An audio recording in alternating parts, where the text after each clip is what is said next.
Mauritius के प्रधानमंत्री, your excellency Praveen Jagannath ji, उनकी पत्नी श्रीमती कोविदा जगन्नाथ जी, यूपी के राज्यपाल श्रीमान राम नाईक जी, केंद्रीय मंत्रिपरिषद के मेरे सहयोगी सुषमा स्वराज जी, मुख्यमंत्री श्री योगी आदित्यनाथ जी, हरियाणा के मुख्यमंत्री श्री मनोहर लाल जी, उत्तराखंड के मुख्यमंत्री श्री त्रिवेंद्र सिंह रावत जी, मंत्रिपरिषद के मेरे सहयोगी जनरल वीके सिंह जी, मंच पर उपस्थित अन्य सभी महानुभाव और दुनिया भर से पधारे और काशी पधारे मेरे प्रिय भाइयों और बहनों, सबसे पहले आप सभी का बहुत बहुत अभिनंदन, बहुत बहुत स्वागत है। आप सभी यहां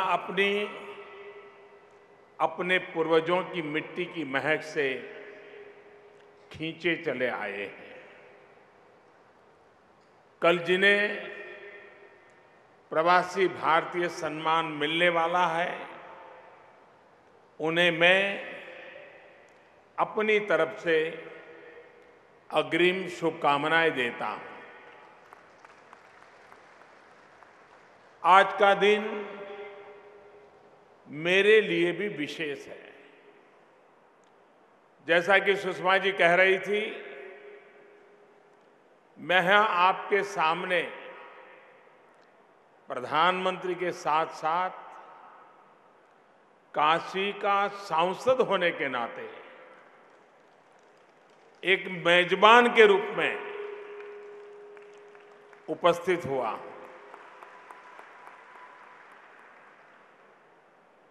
बाबा विश्वनाथ और मां गंगा का आशीर्वाद आप सभी पर बना रहे, मेरी यही प्रार्थना है।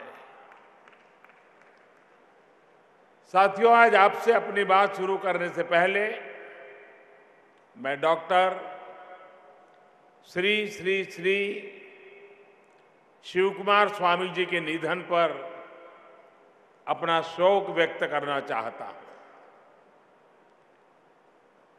तुमकुर के श्री सिद्धगंगा मठ में मुझे कई बार उनसे आशीर्वाद लेने का अवसर मिला था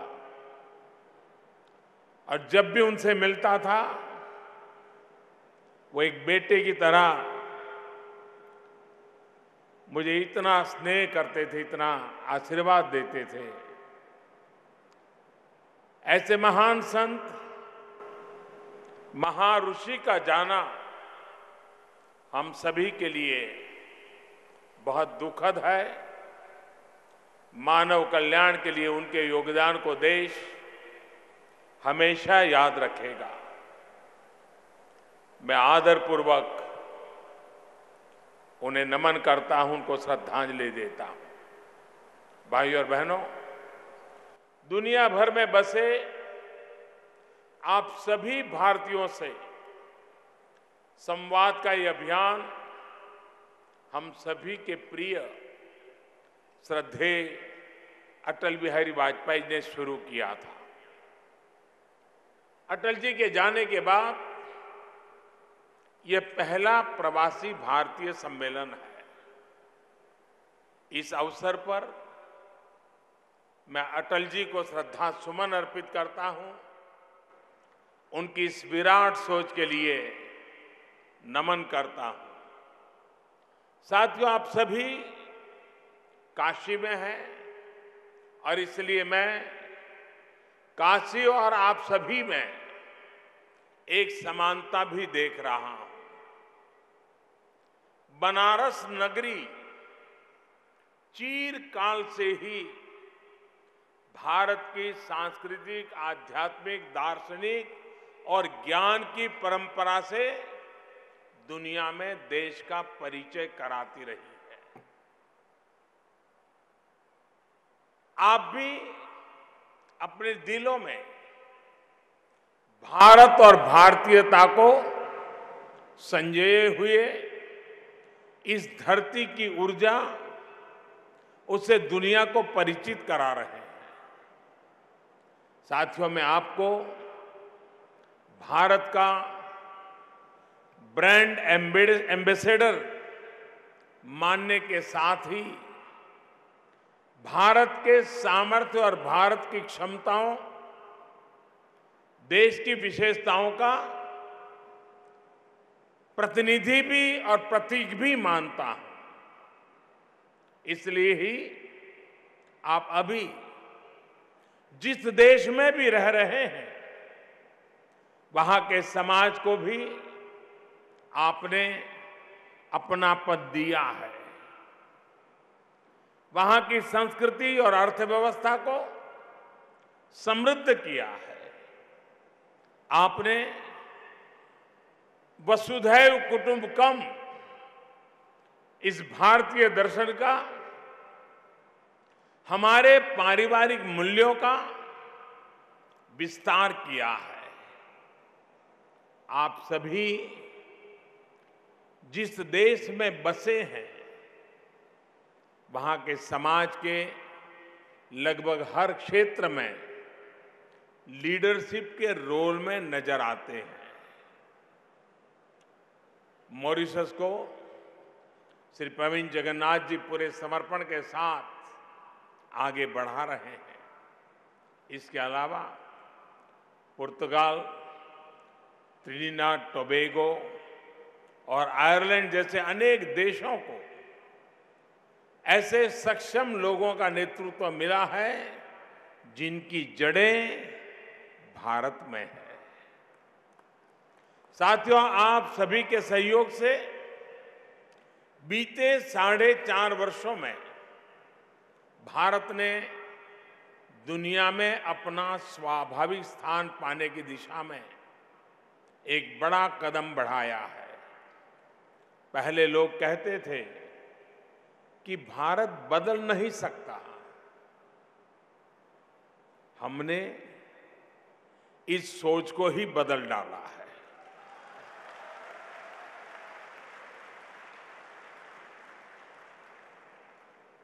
हमने बदलाव करके दिखाया है। साथियों, दुनिया आज हमारी बात को, हमारे सुझावों को पूरी गंभीरता के साथ सुन भी रही है और समझ भी रही है। पर्यावरण की सुरक्षा और विश्व की प्रगति में भारत के योगदान को दुनिया स्वीकार कर रही है। संयुक्त राष्ट्र के सबसे बड़े पर्यावरण पुरस्कार चैंपियंस ऑफ द अर्थ के साथ साथ सियोल पीस प्राइज का मिलना इसी का परिणाम है। साथियों, आज भारत अनेक मामलों में दुनिया की अगुवाई करने की स्थिति में है। इंटरनेशनल सोलर अलायंस यानी आईसा ऐसा ही एक मंच है। इसके माध्यम से हम दुनिया को वन वर्ल्ड, वन सन, वन ग्रिड उस तरफ ले जाना चाहते हैं। ये हमारे उस लक्ष्य का भी हिस्सा है जिसके तहत हम भारत की समस्याओं के ऐसे समाधान तैयार कर रहे हैं जिनसे दूसरे देशों की मुश्किलें भी हल हो सके। लोकल सॉल्यूशन, ग्लोबल एप्लीकेशन के अप्रोच के साथ हम काम कर रहे हैं। रिफॉर्म, परफॉर्म, ट्रांसफॉर्म और सबका साथ सबका विकास के सूत्र पर चलते हुए देश ने बीते 4.5 वर्षों में क्या पाया, इसकी एक तस्वीर मैं आपके सामने रखना चाहता हूं। आज भारत दुनिया की तेजी से बढ़ती इकोनॉमिक ताकत है, तो स्पोर्ट्स में भी हम बड़ी शक्ति बनने की तरफ निकल पड़े हैं। आज इंफ्रास्ट्रक्चर के बड़े और आधुनिक संसाधन बन रहे हैं, तो स्पेस के क्षेत्र में भी रिकॉर्ड बना रहे हैं।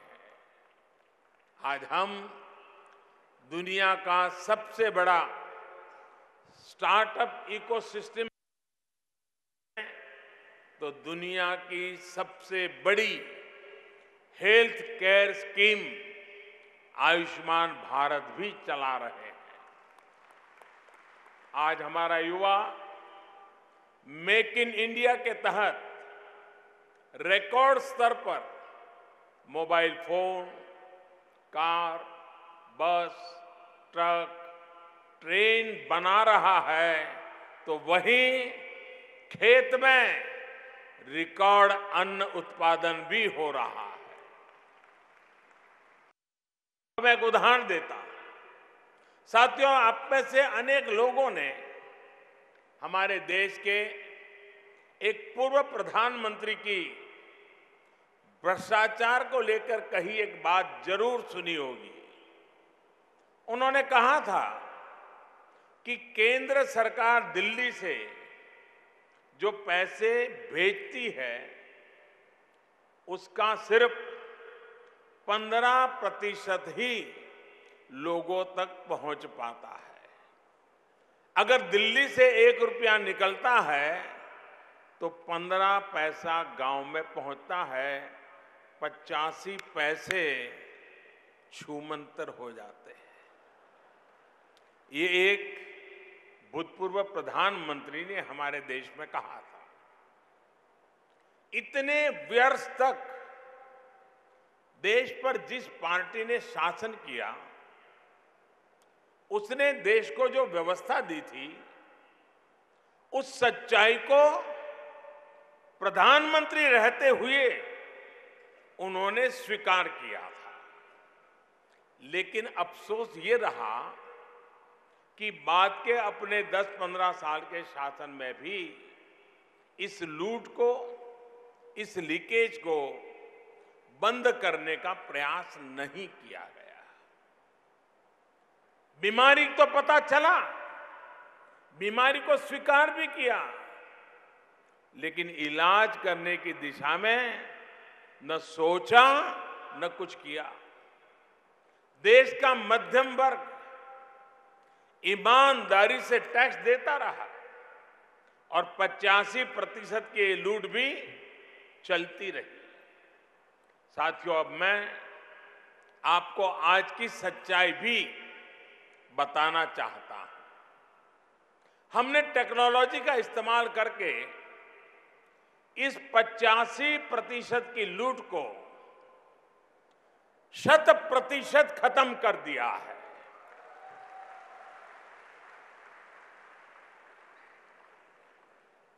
बीते 4.5 वर्षों में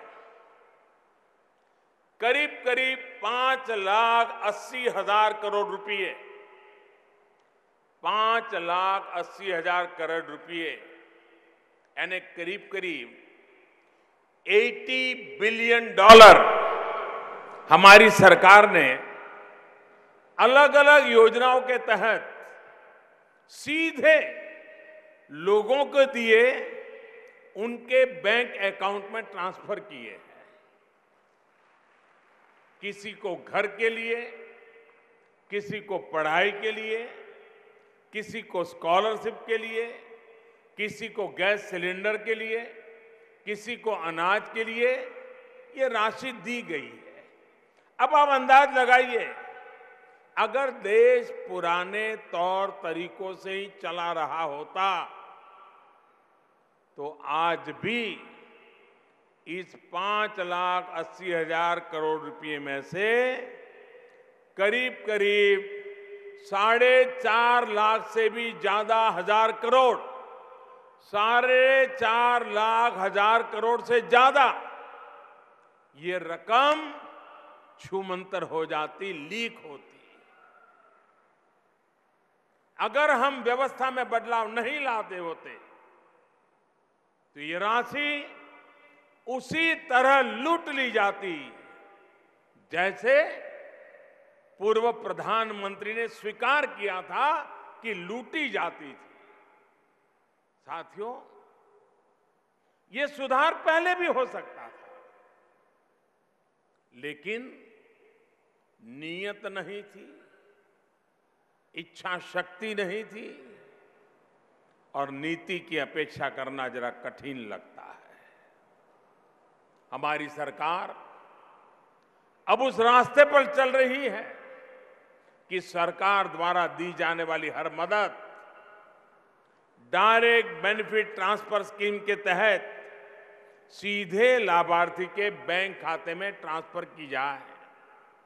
मैं आपको एक और आंकड़ा देता हूं। पिछले 4.5 साल में हमारी सरकार ने करीब करीब 7 करोड़ ऐसे फर्जी लोगों को पहचान कर उन्हें व्यवस्था से हटाया है। ये 7 करोड़ लोग वो थे जो कभी जन्मे ही नहीं थे, जो वास्तव में थे ही नहीं, लेकिन ये 7 करोड़ लोग सरकारी सुविधाओं का लाभ ले रहे थे।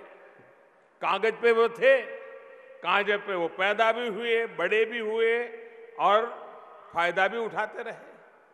आप सोचिए, पूरे ब्रिटेन में जितने लोग हैं, पूरे फ्रांस में जितने लोग हैं, पूरे इटली में जितने लोग हैं, ऐसे अनेक देशों की जनसंख्या से ज्यादा तो हमारे यहां वो लोग थे जो सिर्फ कागजों में ही जी रहे थे और कागजों में ही सरकारी सुविधाओं का लाभ चला जाता था।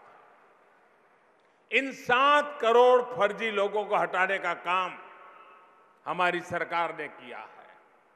ये उस बदलाव की एक झलक है जो पिछले 4.5 वर्षों में देश में आना शुरू हुआ है। साथियों, ये देश में बड़े पैमाने पर हो रहे परिवर्तन की, न्यू इंडिया के नए आत्मविश्वास की एक झांकी भर है। भारत के गौरवशाली अतीत को फिर स्थापित करने के लिए 130 करोड़ भारतवासियों के संकल्प का ये परिणाम है। और मैं आज बहुत गर्व से कहना चाहता हूं, इस संकल्प में आप भी शामिल हैं। साथियों, सरकार का पूरा प्रयास है कि आप सभी जहां भी रहे, सुखी रहे और सुरक्षित रहे। बीते 4.5 वर्षों के दौरान संकट में फंसे 2 लाख से ज्यादा भारतीयों को सरकार के प्रयासों से दुनिया के भिन्न भिन्न देशों में मदद पहुंचाई गई है। आपकी सोशल सिक्योरिटी के साथ साथ पासपोर्ट, वीजा, पीआईओ और ओसीआई कार्ड को लेकर भी तमाम प्रक्रियाओं को आसान करने की कोशिश सरकार कर रही है। प्रवासी भारतीयों के लिए कुछ महीने पहले ही एक नया कदम भी उठाया गया है। दुनिया भर में हमारी एम्बेसीज और कॉन्सुलेट्स को पासपोर्ट सेवा प्रोजेक्ट से जोड़ा जा रहा है। इससे आप सभी के लिए पासपोर्ट सेवा से जुड़ा एक सेंट्रलाइज सिस्टम तैयार हो जाएगा। बल्कि अब तो एक कदम आगे बढ़ते हुए चिप बेस ई पासपोर्ट जारी करने की दिशा में भी काम चल रहा है। साथियों, पासपोर्ट के साथ साथ वीजा से जुड़े नियमों को भी सरल किया जा रहा है। ई वीजा की सुविधा मिलने से आपके समय की बचत भी हो रही है और परेशानियां भी कम हुई है। अभी भी अगर कोई समस्या इसमें है तो उसके सुधार के लिए भी कदम उठाए जा रहे हैं। आप में से अनेक इस बात से भी परिचित होंगे कि हमारी सरकार ने पीआईओ कार्ड को ओसीआई कार्ड में बदलने की प्रक्रिया को भी आसान बनाया है। साथियों, आप अपनी मिट्टी से भले ही दूर है, लेकिन न्यू इंडिया के निर्माण में आपकी सक्रिय भागीदारी में और बढ़ोतरी हो, इसके लिए लगातार प्रयास चल रहे हैं। भारत में जो बदलाव आ रहा है, जो नए अवसर बन रहे हैं, उसमें आपका योगदान बहुत ज्यादा महत्वपूर्ण है। बदलते हुए इस भारत में आप रिसर्च एंड डेवलपमेंट और इनोवेशन में बड़ी भूमिका निभा सकते हैं। सरकार ये भी कोशिश कर रही है कि भारत के स्टार्टअप्स और एनआरआई मेंटर्स को एक साथ एक प्लेटफॉर्म पर लाएं। डिफेंस मैन्युफैक्चरिंग भी आपके लिए एक अहम सेक्टर हो सकता है। भाई और बहनों, मां भारती की सुरक्षा अर्थव्यवस्था के साथ साथ अपनी आध्यात्मिक और सांस्कृतिक विरासत से भी आपका जुड़ाव और मजबूत हो, इसके लिए प्रवासी तीर्थ दर्शन योजना की भी शुरुआत की जा रही है। मैं इस मंच पर पहले भी कह चुका हूं और फिर दोहराना चाहता हूं कि आप जिस भी देश में रहते हैं, वहां से अपने आसपास के कम से कम 5 परिवार, और वो भी नॉन इंडियन, 5 परिवारों को भारत आने के लिए आप प्रेरित करिए। आपका ये प्रयास देश में टूरिज्म बढ़ाने में अहम भूमिका निभाएगा। इसी तरह आप इस वर्ष गांधी जी की 150वीं जन्म जयंती पर अपने देश में रहते हुए कैसे उनकी बातों को, भारत की बातों को अन्य लोगों तक पहुंचाएंगे, इस पर भी विचार कीजिए। पिछले दिनों सुषमा जी के नेतृत्व में दुनिया के कई देशों में एक अच्छा प्रयोग हुआ। वहां की हमारी सभी एम्बेसीज ने गांधी 150 निमित्त उस देश के कलाकारों को वैष्णव भजन तो तेने रे कहिए, गांधी जी का प्रिय भजन, उनको गाने के लिए रिक्वेस्ट की। YouTube पर इसकी सारी वीडियो अवेलेबल है। आप भी हैरान हो जाएंगे कि विदेश के नागरिक, विदेश के कलाकार कितनी भक्ति भाव से वैष्णव भजन तो तेने रे कहिए गा रहे हैं। एक प्रकार से गांधी ग्लोबल है। ये अनुभूति हम सब कोई इसको सुनते कर सकते हैं। और इसलिए कुछ विशेष कार्यक्रम अगर आप करना चाहें तो भारतीय दूतावास एम्बेसी द्वारा भी आपकी हर संभव मदद की जाएगी। इस वर्ष हम सभी गुरु नानक देव जी की 550वीं जयंती भी मना रहे हैं। गुरुवाणी को हम कैसे दूसरे देशों के लोगों तक पहुंचाएं, उन्हें भारत की समृद्ध सांस्कृतिक विरासत के उससे कैसे परिचित कराएं, इस बारे में भी मैं चाहूंगा कि आप जिस भी देश में हो, कुछ न कुछ योजना बननी चाहिए, कुछ न कुछ प्रयास होना चाहिए। साथियों, ये बातें सिर्फ सुझाव के तौर पर आपके सामने रख रहा हूं। मुझे पता है कि आप में से बहुत से लोग पहले से ऐसा करते आ रहे हैं, लेकिन आपसे स्नेह ऐसा है कि मैं खुद को रोक नहीं पाता हूं। मैं विशेष रूप से आज उत्तर प्रदेश सरकार को भी बधाई देना चाहता हूं। आमतौर पर किसी राज्य में प्रवासी भारतीय दिवस का इतना बड़ा कार्यक्रम लेना हो, दुनिया के इतने मेहमान आने वाले हो, तो उस राज्य को बहुत मेहनत करनी पड़ती है, बहुत योजना करनी पड़ती है। करीब करीब 1 साल उसमें लग जाता है और एक कार्यक्रम करने के बाद 1 साल थकान उतरने में चली जाती है। मैं उत्तर प्रदेश को इसलिए बधाई देता हूं कि कुंभ जितना इतना बड़ा कार्यक्रम चल रहा हो, इतनी बड़ी व्यवस्था लगी हुई हो। कुंभ के मेले की तैयारियां ने 2-3 साल तक लगातार काम करना पड़ता है और मुझे संकोच हो रहा था कि कुंभ के मेले की जिम्मेवारी उत्तर प्रदेश के पास है, सारी सरकारी मशीनरी उसमें व्यस्त है, 10 करोड़ लोग वहां आने की संभावना है। ऐसे में काशी में ये कार्यक्रम करें या न करें, मेरे मन में झिझक थी। लेकिन मैं योगी जी को, उनकी पूरी टीम को, उत्तर प्रदेश के प्रशासन और शासन को हृदय से बधाई देता हूं कि उन्होंने एक साथ 2 बड़े इतने कार्यक्रम,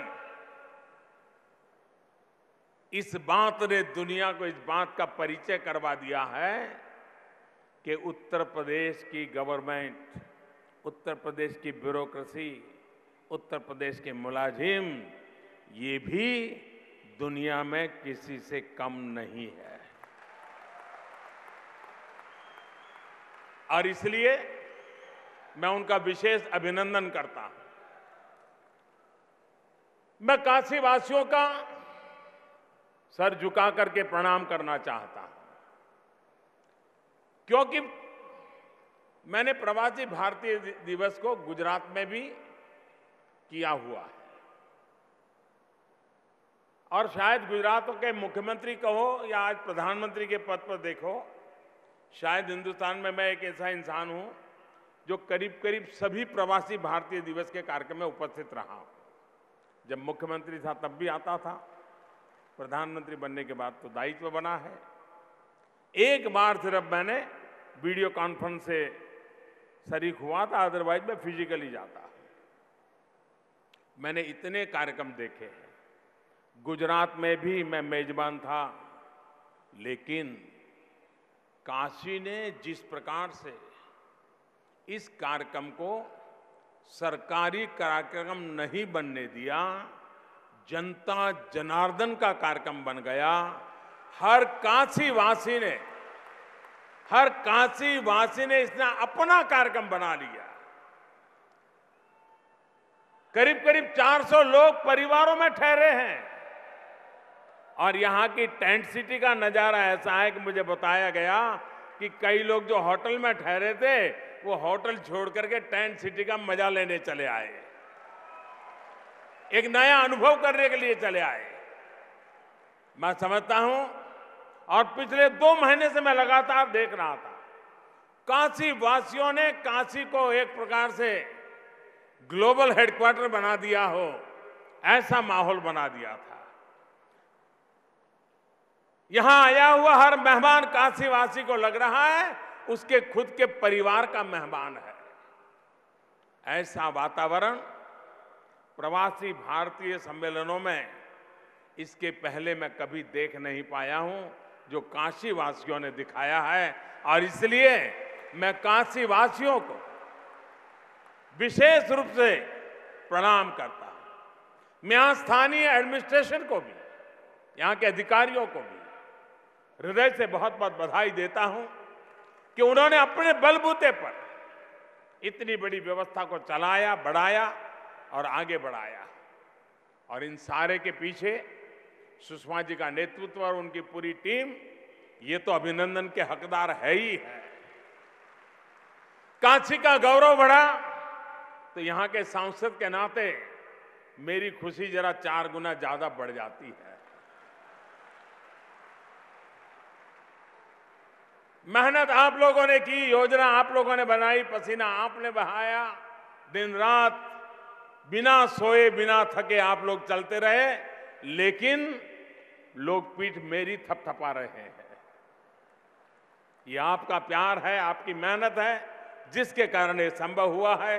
और इसलिए काशी के सांसद के नाते, मेरी इस कर्मभूमि के नाते मैं आज एक विशेष संतोष की अनुभूति करता हूं और मुझे विश्वास है कि मेरी काशी आपके माध्यम से फिर एक बार दुनिया के हर व्यक्ति के दिल में जगह बनाएगी और हर किसी को काशी आने का मन करे।